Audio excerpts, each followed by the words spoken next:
Hi everyone, Anthony Fantano here, internet's busiest music nerd, and it is the end of the freaking month. February is dead and in the ground. So is the winter. It's warming up a little bit.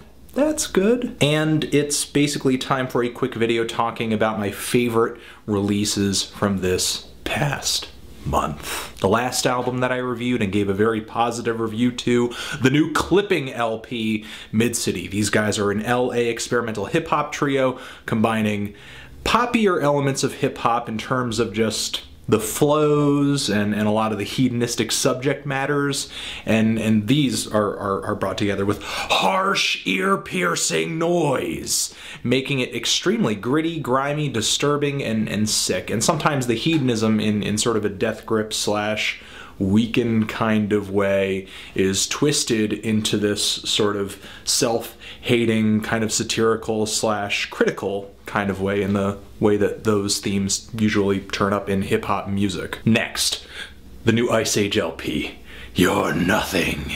These guys are a Danish punk, hardcore punk, noise rock, post-punk outfit. This is their sophomore LP, follow-up to the LP New Brigade, in my opinion really kind of on par for the most part with that album, with a few new ideas here and there, a little bit of a cleaner, more intelligible recording quality, but still heavy, still massive, still extremely nihilistic and depressing. After that, the new Beach Fossils LP, Clash the Truth, which is actually, it's pretty much become my favorite album in that whole guitar-driven, dream pop, indie rock sound that a lot of bands have been going for ever since these guys came out with their full-length debut.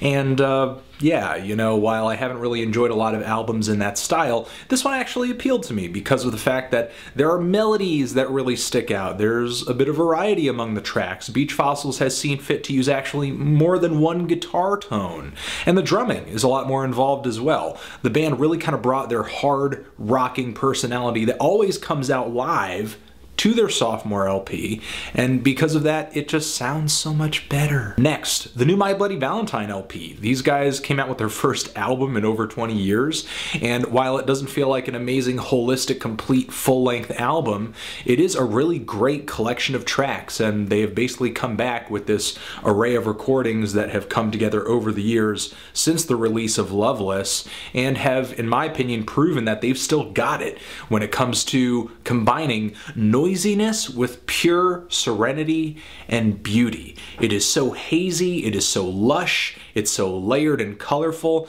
with a few more experimental, strange tracks toward the back end that also kind of, you know, make me scratch my head. It's a good album. And finally, a New York rapper who I'm kind of anticipating some interesting things from, Cakes to Killa, with his new mixtape, The Eulogy. It's a pretty short mixtape, around 30 minutes, but this guy's flow is fantastic. He rides some of the most insane beats I've heard anybody rap on over the past year, and his personality is really vibrant, it's sharp, his punchlines are nasty, and a lot of the homosexual imagery that goes into his words I'm sure will make some people squirm in their chairs who are homophobic, which makes me laugh because I quite enjoy it.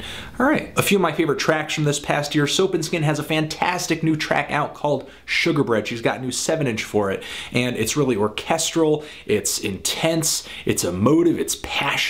I love it. Can't wait to hear what this Austrian singer-songwriter does next. After that, Baltimore band Roomrunner. They have a new LP on the way, and the first track they dropped from it, Weird, is heavy, badass, post-hardcore with an earworm guitar riff that I love. Next, James Blake came out with Retrograde. Fantastic return, sophomore album on the way, and a much more soul and R&B influenced track. He's never really quite gone far into this territory with his previous stuff, although it has been a very clear influence, not this far, and I'm loving it. I think the hand claps are great, the hot synthesizers toward the end of the track are great, and as usual, his voice sounds really good. And finally, the Grave Babies track, Over and Underground, another favorite track of mine from this past month. If you haven't caught my review of the band's LP Crusher, I didn't exactly fall in love with it, but I think it's a really good album, and these guys have a lot of potential when it comes to lo-fi, noise rock, noise pop, post-punk, shoegaze,